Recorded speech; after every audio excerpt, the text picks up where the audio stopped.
c'est que historiquement, les industries... Qui emploie un tiers des effectifs de l'industrie, répartis dans pas moins de 1000 entreprises à La Réunion. C'est l'industrie agroalimentaire, un secteur très dynamique donc sur l'île et dont les acteurs se sont réunis en début de mois à l'occasion des assises de l'agroalimentaire.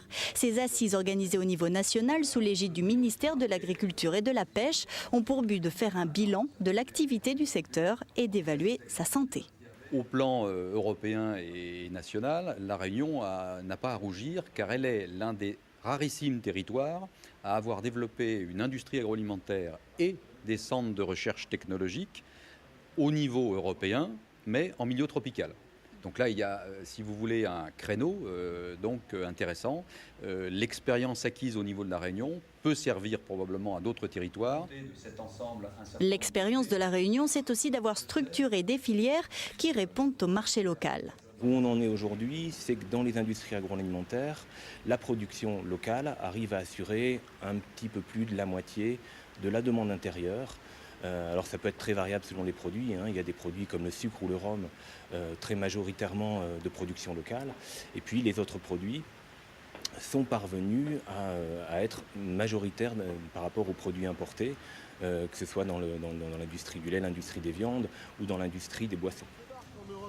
En première position pour le chiffre d'affaires et le nombre de salariés, l'industrie des boissons et alcools. C'est bien sûr l'industrie historique du rhum et celle de la brasserie et des boissons rafraîchissantes qui dopent ce secteur. Il ne faut pas non plus oublier les eaux de table. Dans cette entreprise, on fabrique la bière emblématique de La Réunion, mais aussi des boissons rafraîchissantes de marque. Elle emploie 260 salariés. Nous pouvons aussi importer, mais nous avons fait un choix stratégique de jouer un rôle local. Nous sommes une société qui appartient certes à un groupe international, mais nous sommes avant tout une entreprise locale, une entreprise réunionnaise, avec des consommateurs réunionnais. C'est important de produire localement pour être près du consommateur. C'est important aussi d'avoir l'appui de grandes marques pour plaire aux consommateurs. Nous faisons des études de consommateurs de façon régulière pour voir exactement ce que nos consommateurs attendent de nos marques. Et en fonction des réponses que nous collectons, nous adaptons les modifications nécessaires pour justement coller aux demandes du consommateur. Donc le consommateur reste le roi. Le consommateur joue un rôle de prescripteur pour nos marques. Des poulets en liberté avant de passer à la marmite. Le curry poulet du dimanche, c'est sacré. Et à La Réunion, les entreprises qui transforment de la viande représentent la 3e industrie agroalimentaire juste après l'industrie sucrière. Le secteur est performant. Pour le porc comme pour le poulet, 100% des besoins en frais sont assurés localement. Les entreprises locales vendent également leurs produits au rayon surgelé et déclinent leur offre sous plusieurs marques. Nous, dans nos fabrications, nous vendons 6300, 6500 tonnes à peu près de frais pour 2000 tonnes de congelés. Il y a des marques dites entre guillemets historiques, et ensuite, même si La Réunion est un petit territoire, il y a même des marques un petit peu régionales. C'est-à-dire qu'il y a des marques qui sont plus consommées dans certains coins de l'île que dans d'autres. Nous avons organisé notre offre produit par rapport à ces marques. C'est-à-dire que nous ne trouvons pas les mêmes produits forcément dans toutes les marques, puisque vous trouverez du canard sous la marque Crête d'Or par exemple, vous ne la trouverez pas sous d'autres marques. Vous trouverez des produits élaborés sous la marque Créolaille, mais pas sous d'autres marques. L'offre purement locale est bien étoffée et c'est prudemment que les industriels lancent de nouveaux produits. En général, ça demande de gros investissements pour un marché réunionnais qui reste quand même très étroit. Donc nous y réfléchissons à 2 fois avant de lancer un produit. Il faut vraiment qu'on ait la garantie qu'il marche, qu'il est un succès. Et ensuite, il faut qu'on ait la garantie également que nos clients, quels qu'ils soient, la grande distribution, mais aussi les collectivités ou d'autres segments de clients, nous suivent sur ce produit-là. La 4e industrie alimentaire à La Réunion, ce sont les produits laitiers. Entre le lait, les fromages, les yaourts, les glaces, ce ne sont pas les références qui manquent.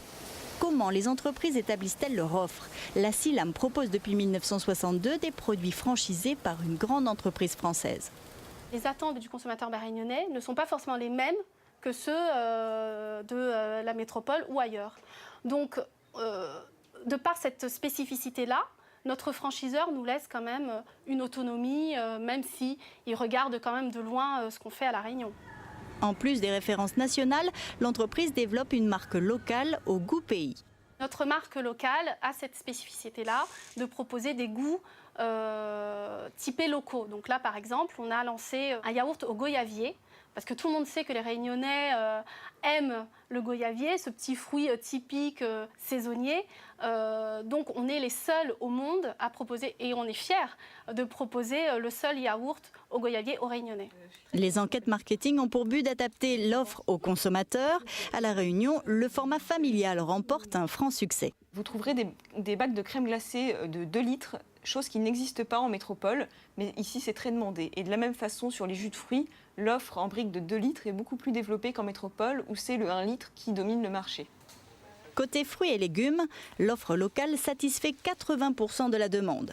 Sur les 7000 agriculteurs de l'île, la moitié cultive la canne à sucre. 3000 d'entre eux se consacrent au maraîchage et au verger. Les fruits et légumes à La Réunion, c'est un des secteurs sur lesquels les producteurs offrent le plus en gamme et le plus en pourcentage de consommation. On produit entre 80 et 90 000 tonnes des 120 000 tonnes qu'on consomme. Donc tous les produits, notamment fruits tempérés, on ne fait pas. Et c'est pour ça qu'on a à peu près 20 000 tonnes d'importation de pommes, d'oranges, de pois et autres, kiwis. Pas de kiwi pays, certes, mais les agriculteurs locaux s'efforcent de proposer leurs produits tout au long de l'année, et ce un peu sous la pression des importations. Le fait que La Réunion soit ouverte par exemple aux oignons d'Inde, à l'ail de Chine, aux carottes d'Australie, a fait que les producteurs ont compris que soit ils sont bons, ils s'organisent, ils produisent quand il faut ce qu'il faut, soit ils disparaissent du marché. L'offre aux particuliers est satisfaisante. Qu'en est-il de l'offre aux professionnels ? Dans cette cuisine centrale de Saint-Benoît, on prépare pas moins de 6000 repas journaliers. On a une volonté de ne pas faire venir un seul produit de métropole en direct. Donc on crée obligatoirement des partenariats avec des fournisseurs locaux qui peuvent être des revendeurs ou des créateurs, effectivement. Donc on a depuis 11 ans créé des partenariats avec des sociétés d'avitaillement en produits frais, notamment des sociétés de poulet, des sociétés d'abattage de poulet, des sociétés d'abattage de viande de bovine et des producteurs locaux de fruits et légumes. L'offre alimentaire locale va bien au-delà de tous ces produits. C'est aussi le poisson, le sucre, le chocolat, les confitures, le miel, les sirops, les eaux de table, les confiseries et bien d'autres encore.